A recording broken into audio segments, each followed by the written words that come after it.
good afternoon, my People Club. How are you on this Thursday?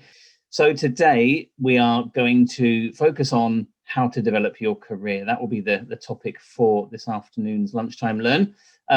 Before I go into it and explore it with you, I'm going to hand to Chris just to let you know a bit more about My People Club, just in case you haven't heard about us because you're new to the group, or maybe just to remind you of some of the things that you can expect.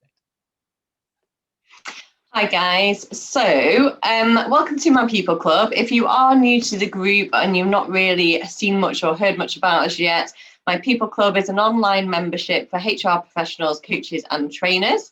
You can find us at www.mypeopleclub.com, and we also work with lots of different publications such as Personnel Today, Thrive Global and some local community stuff as well. So we're kind of out and about in the community. So what is My People Club? My People Club is for HR professionals, coaches and trainers. And within the club, if we kind of move on, then we've got all our HR resources. So all your template letters, documents, trackers, everything that you could hope to wish for from a HR perspective. In the coaching side, there's loads of things to help you become a coach. So lots of practical forms and templates, but also things that are going to help you become a better manager, better leader, better people manager. So there's loads and loads of things in there to help you do that. And then also as a trainer, there's loads of things that can help you when you're setting up training and group training and all that kind of stuff. So lots of icebreakers, case studies, forms and templates again. In addition to that, we also have some amazing partners. So we have people who, outside experts, who host monthly masterclasses, which are released at the beginning of each month within the paid membership. We also have one of our masterclasses, which is available in our free membership. And we also have the opportunity for mentoring for anybody that needs it. We have a business directory. So our hope for My People Club was that it's going to become a one-stop shop. So I know as a ex-HR director, I didn't just look after HR, it was first aid, it was health and safety, it was all sorts of different things. So anything that you need, we're building up those partners so that you can come to My People Club as a bit of a first stop and see if you can get what you need there. And some of those partners also offer member perks and discounts. So we've got some great partners offering a wide range of discounts and really great value offers for our members. Brilliant. Thank you, Chris. So let's dive into today's session. So 5 areas that I'm going to cover. Firstly, we just talk about different career types, recognizing that we don't always have to follow a certain route and we can take different routes and we can even jump between them. We'll think about values and strengths and why it's important to be bringing those into your career planning, to ultimately be doing a job that you love, so that when you wake up every day, you don't feel like you're going to work, you just feel like you're doing something you really enjoy. But then look at how do you create a vision of what the future can be like in terms of your career, and then how do you break that back to ultimately to day by day, week by week steps that feel tangible, and how you can track progress against those. And as part of your development plan, there'll be things you maybe need to learn, maybe things you need to experience, you need to understand a bit more. So we can look at ways in which people learn and also the type of activities you can do to help you develop. And then finally, it's really important to recognize that you can't do it all on your own. You need people around you, you need tools to support you. So we'll look at what those look like and how you identify who the right people are. So a few little quotes there from some names that you will recognize, just to set the tone really about you, about your your career development and your aspirations. And for me, I'm a believer in the whole piece about visualizing it. And I know Chris as well, in some of her videos that you'll have seen recently, her lives and some of the work she does is about imagining it becoming real, visualizing it becoming real, and it becomes real. You bring these thoughts into your life and they just give themselves away. People see them, they hear them, they read it between the lines of your social media activity, they read it between the lines of when you're talking to them. And if you really do believe it, then they manifest themselves. They come true. And I believe that, there's things I've done in my career where I've imagined what it would be like to be in a certain position in a corporate career. I've imagined what it's like doing certain things as a business owner. And when you believe them, they start to happen. So let's look in the first module, career types. So essentially, there are 4 different types of career that you might take. One of them is probably what is the most traditional, it may have been what we most expect. We might have seen our parents and older generations going through it, where typically you just go through the hierarchy of an organization. You maybe go in at one of the junior levels, a kind of an entry level to a company, and you slowly grow and progress. Through the company, you become a manager, you become a senior manager.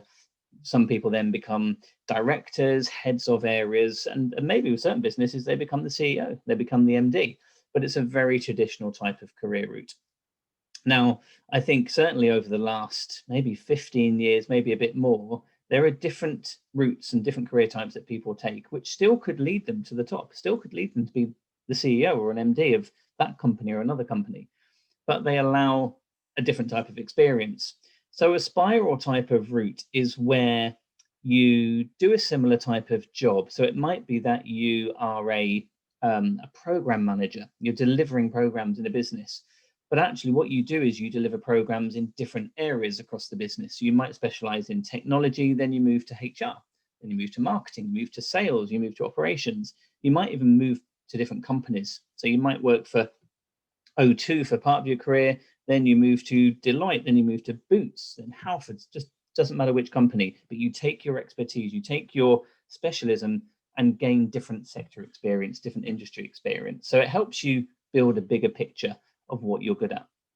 Now, a transitory type of career type is where actually you do a similar thing, but over a number of different roles. And this is something I did in my corporate career. So I started off as a project manager, as a program manager, and worked across different areas of the business, worked between different companies. But then I gained a hunger for wanting to learn more about what it would be like to be in an operational type role, wanted to learn more about being a consultant, wanted to learn more about being in leadership development and talent development, organization change type roles. So I gained quite a packed CV from different companies and different types of jobs.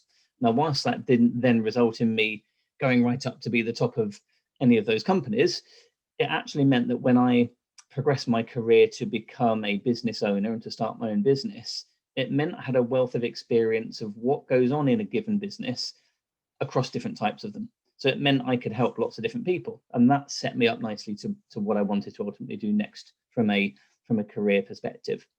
And then finally, we could have an expert career type. These are people who are specialists. They know their stuff and they love their stuff. They don't want to become a CEO or an MD. They might want a really high level of empowerment, a high level of accountability, maybe a big team, but they want it to be in that specialized area. And sometimes it is completely unrelated to management. They just want to be the person is the go-to person in that business for whatever their expertise is. And that's perfectly fine, because that still can be associated with progression, with pay rise, with better bonus and so on. So it doesn't mean that you're stuck where you are. It just means you're choosing a different type of career.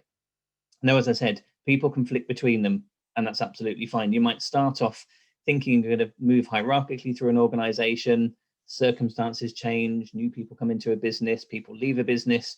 You might then find you take a different career type for a while. You might take a bit of a spiral route to say, actually, I've got to this level, I'm now going to move around a bit, gain some other experience in this company, in the sector, in a completely different sector. So don't feel like you've got to hold yourself to one career type. Explore where you want to be. And this is whole part of this exercise about that visioning. And then think about what's the best way to gain all the knowledge and skills and expertise that you need. So let's look at values and strengths and why they're important. To be as satisfied as possible in your role, then you need to be living to your values. You need to be living to what's important to you. So an exercise that I do with clients, I call it a kind of a prioritization session. And I give them some questions, which can be quite silly questions, like, are you more like a mountain or a valley? Which kind of means, are you more about seeing the bigger picture, the helicopter view, have a view of everything that's going on, or do you like to be in the detail and in the mix of everything? There might be questions that say, do you like red or green? Are you more like a dog or a cat? Are you more like a shark or a sardine? Quite silly questions. And sometimes the answer is just simply, I don't like dogs, so I'm going to be a cat, or I think sharks are scary. But it allows you to explore, well, why do you think like that? What is it that makes you you? And through the whole set of those questions, it helps people understand the type of environment they need to work in, the type of people they need to be with, the type of roles they need to be doing. So take that mountain and valley example. If someone says that they're more like a mountain, they like to see the bigger picture. It's not about being on top of everyone and being more senior. It's just about having a view of everything going on so they can consider everything when they make decisions. If they find themselves in a role where they don't get to do that, where they're always just in the mix of all the stuff going on, they're always having to be too focused on one thing and never get to see what's going on, never get to lift their head up and just see what the business is doing and where it's heading and what people are saying, then they're going to get a bit frustrated. They're not doing something that they enjoy. They're not doing something that's important to them. So just stepping back and thinking, what gives me satisfaction, what gives me the fun side of my job is important. And you can then compare that to what you're doing today and think about if there's any change to be made. And then the values piece is, for me, one of the most groundbreaking exercises, I think, for people when they start coaching. So I give them a list of about 20 different values, 20 different descriptors, which could be about ambition, recognition, achievement, progression, friends, family, health and well-being, financial security, and I get them to score them high, medium, or low. Now, you can imagine if there's 20 different things to choose from, most people probably choose about 8 or 9 that they say are the most important things. What I then do is say, okay, narrow that down to your top 3, which sometimes is a bit painful because they'll say, well, it's all important. So, but I'm only letting you choose 3. So just choose the 3 most important things. And with a client that I've just started working with recently, his top 3 were friends, family, and sense of purpose. And I said, okay, great. So they're your 3 most important things. How are they going? And he said, well, they're okay at the moment, but I know that when I take on a big project at work, I throw myself into it. I want to be the very best. I want to be seen by the right people. I want to be seen to be doing an amazing job. And it gives me that sense of purpose. I know there's an outcome to be achieved. And that's brilliant. Okay, what does that mean for friends and family? Yeah, that goes out the window because I then work all the hours God sends. I'm up first thing in the morning. I'm working late at night. I'm not even present at dinner. I'm distracted on the weekend. That doesn't work. And think, okay, so are they the right values for you, or are you in the wrong type of job, or you're coming at your job from the wrong perspective because it's not giving you what's important to you? If family is important, if friendships are important, then you've got to adjust something. So having that real step back moment of what's important to me, what are my priorities, what are my values, helps you make the right decisions in terms of visioning what that future career looks like, what the next step looks like. So when we come to think about the vision and ultimately how we can plan it and plan a route to get to it and track how we're going, then we've got to do a bit of visualization. We've got to just paint a picture of what the future looks like. So you might say, okay, where do I see myself in 12 months' time? Based on what I know now. Now, if we'd have done this 12 months ago, I don't think we'd have said, I visualize myself working from home every single day, being in the second phase of a lockdown and wondering what on earth is going on in the world, and with an eye on what's going on in America. We just wouldn't have done that. But today we can stand and say, okay, so where do I see myself in a year with what I know now? I'm in this context. I'm in this world where everything is more digital, everything is more virtual. And that's changed how I work, what I deliver, what I do, how I get on with my job, how I connect with my customers, with my team, with my colleagues. So where do I see myself in a year? What do I want to be doing? Do I want to take that hierarchical career type and move up the ladder? Do I want to be promoted? Do I actually want to be in a different position within the company?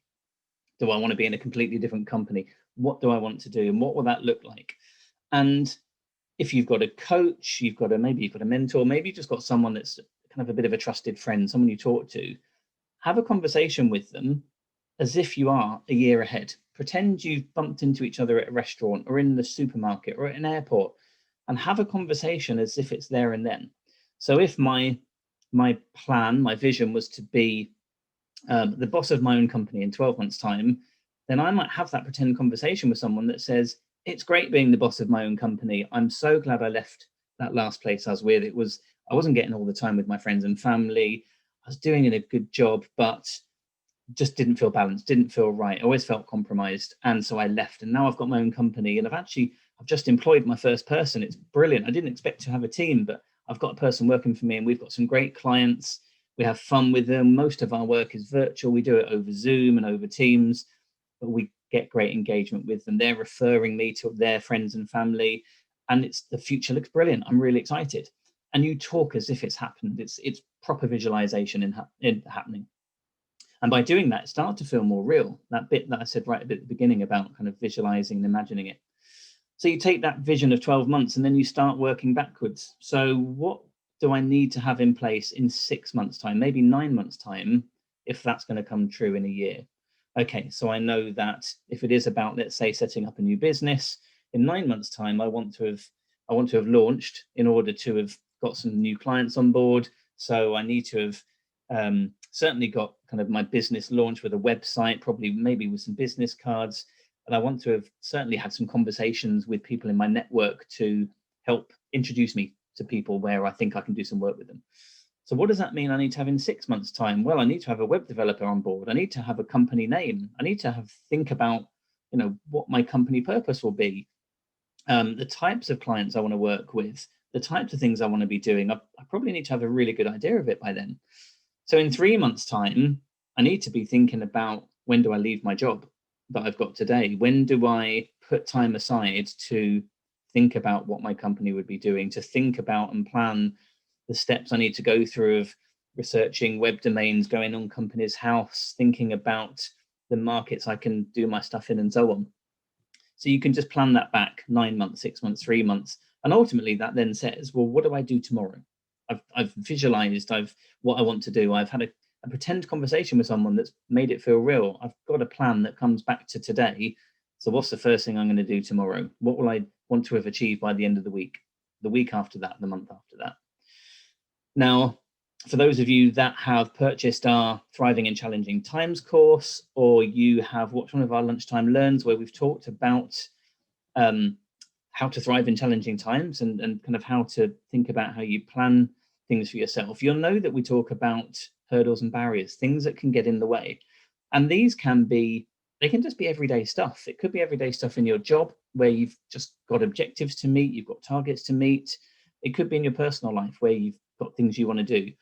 And it's not necessarily that they're hurdles that you've got to move out the way or barriers that you've got to smash through. Sometimes they're just things you've got to plan around. So if you've got a big project to be delivered in a week's time, don't set yourself too much stuff to do that's about progressing your career in that next week. Maybe just plan a little bit and then plan more for afterwards. If you know that every other week you're doing a certain activity or something that's enriching your life personally, then you've got to take that into account and know that that's time that you've got to block off and not suddenly lose it because of something else. So as you're going through this plan, just think about breaking it down to today and remembering just what things need considering as you move forward through that plan. Now, how do you track it? Well, the most traditional route of tracking it is in a personal development plan. Most companies will have one of some form or another, and they help you capture what your goals are, what you want to try and achieve. And they help you think about a number of things. So for any given learning priority, the thing that you want to develop, the thing you want to learn, it will help you think about the knowledge you need in order to get there, the skills you need to learn, and maybe some of the behaviors that you need to be developing along the way in order to get to this point where you're going. It will help you identify the opportunities that will be in front of you to get that knowledge and skills and behavior, which we'll talk about in a minute.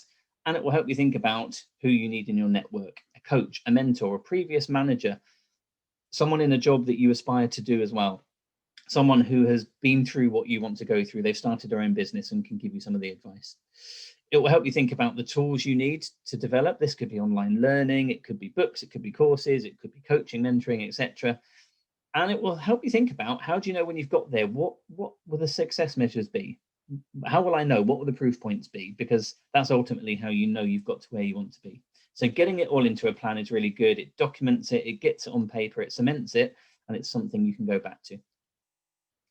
So how do we learn? How do we get that knowledge and skills and so forth? Well, firstly, we need to recognize that we learn in different ways. And again, this is it's one of the tools that we've got on the website in the members area that helps people understand in more detail what we mean by these different learning styles and what that means for you when you're learning and what it means when you're working with other people as well and helping them learn. But here you can see there are 4 different types of learning style, and to some extent, they're a natural learning style. They will have been there when you were going through school, through higher education, maybe further education afterwards. And it's just about the way in which we take in information, the way in which we want to try things out to learn them. So for some people, they like to just get stuck in, just have the experience of learning. They can't read a book, it won't work. They can't watch a video, it won't work. They've got to roll their sleeves up and try it. Bit of trial and error to work out how it works for them. Other people like to observe and maybe watch a video of someone doing something, watch someone else trying it, watch what they're trying to learn in practice, and then reflect on it and think about, okay, what did I pick up on that? And therefore, what am I going to do? Other people love the theory. They love reading the books, reading the websites, doing that research, loading up their brain, and that helps them learn. And other people like to kind of understand, well, how do I apply that for real? Where is the real world, the real life scenario where this comes to life and can be demonstrated in the job that I do or the job that I want to do? So I would say think back to all those key times, maybe more kind of higher education as you're going up to kind of GCSEs or O levels as they were and A levels through to kind of a degree, a HND, etc. Think about how you learn best. I know for me, I just can't read a book. I can't revise. It doesn't work for me. I've got to get stuck in and do it. I'm more of that activist with a little bit of a reflector there. So it's the best way for me to learn. Now, how do we learn? Where can we learn these things? Ultimately, it falls into two areas, on the job or off the job. So on the job is about where you're working now, what you're doing now. So is there new tasks you can take on? Are there stretch targets you can give yourself so you do stuff a little bit better? Could you just go and do something different on a rotation or a secondment? Or actually, can you help train and develop other people? That's a good way of learning, because sometimes you've got to take on that knowledge yourself to then share it with other people. Now, off the job, away from the job, there's a variety of things you can do. You can get a coach, you can get a mentor, go through many of the psychometric type assessments and appraisals that are available to help you understand more about yourself. You can provide training to other people, as we said before. That's a really good way of learning off the job. There's lots of e-learning available, free of charge. Some of it you pay for. There are courses you can go on. And just volunteering to get stuck in, and just life in general helps us develop. So when you've thought about what you need to learn, step back and think, where do I get that best? Is it through research, reading? Is it through other people? Is it through getting involved? Now, who do you need around you to help you? This that you can see on the left is a network diagram. It has you right at the center of it. And then around it are a number of different people, maybe different groups. And there's two elements that you've got to think about. The first one is kind of, you've identified who can help you achieve your goal, kind of develop your career. You want to think about how important is that relationship to getting that goal. Is it someone that's really, really going to help you? In which case, in this network diagram, I would draw the circle quite big, and I would have it as a bigger circle. And if it wasn't so important, then maybe I'd have it in a smaller circle. But I think about the importance of the relationship. Then I would think about the strength of the relationship. So if it's a relationship where we've got a lot of trust, a lot of respect, we know each other, we talk to each other all the time, it's very open, I can say anything I want, then I would connect myself to that person with a big, thick arrow to represent the fact that it's a really good, solid relationship. On the other end, if it wasn't, if it was quite new, if it was maybe indirect and I needed an introduction to that person to really make it work, then I'd have a thinner line there. But ultimately, you've got a network diagram there that helps you see in one view who you've got around you to help you. And it can help you prioritize who you've got to go to first and how you leverage that relationship. Now, don't try and go for everyone at once. There's, what is there then? 10, 11 different people, different groups. That would be too much to go at all in one go. You've still got a day job to do. You've still got other things going on.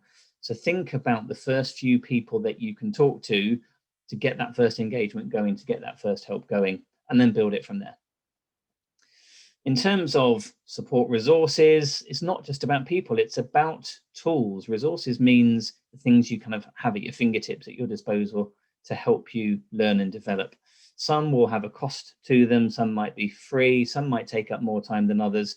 So it's worth researching what's out there. But this is a variety of things, from online learning platforms, such as MyPeopleClub, where we have a pathway through to success with all the tools to help you do what you need to do. And it could be also kind of open university, that type of thing. there's books, there's DVDs. You can subscribe to different services that will help you learn and go through a pathway as well. You need the equipment. So it might be that you need a computer, you might need the phone, you might need apps on there to help you learn, whatever it is. And you might need transportation. I mean, it seems silly, but actually, forget that we're in lockdown. Let's imagine we're in December, but if you're going to a university to learn, then you've got to find your way there somehow. That has a cost implication, that has a time implication to travel. So just weigh up everything you need and where is it and what does it involve from a time and cost perspective to understand kind of what those resources are. So that is a whistle-top store about career development, thinking about how the type of career you want, where you want to be, what does that look like, how do you plan back, how do you think about moving forward, tracking progress and kind of the people you need around you and how you need to learn. I'm going to hand back to Chris, who's just going to wrap up firstly with a bit of exciting news. Thanks, James. Oh, that's really good. There's so many really great tips and hints and tips in that. So if you're only just joining us, then make sure you catch it on replay. You can catch the replays in our free membership. So if you're not signed up to that, do so, because they're all there nicely for you. So, but yeah, moving on, we've got our brand new revamped shop is now open. So we've got some great businesses involved. And if you have any courses that you want to sell and want to get in front of a new audience, then it's only £97 per year for free advertising. And not only do we advertise you in our shop and you've got your own page, as you can see from the website now, but we also chat about you across our social media, in our group, on Marketplace Monday, and our newsletters and all sorts of other things as well. No long-term contracts. We've made it as easy as possible for people. So do message us and get in touch if you're interested in that. You can get in touch with us in plenty of other ways as well. Our email address is hello@mypeopleclub.com. You can get in touch with us via the website, and you can also join both our paid platforms. So the community that we've got is growing and growing, which is amazing to see. And we also have our free membership as well. So you can get a bit of a taste of what's on the proper platform on our free membership. We're also across all the social media channels, so follow us on Facebook, Twitter, Instagram, LinkedIn, and we will also have a podcast coming soon. So I hope you've enjoyed the session. It's been amazing to share this with you, and check out the replay in the free membership, and we'll see you very soon.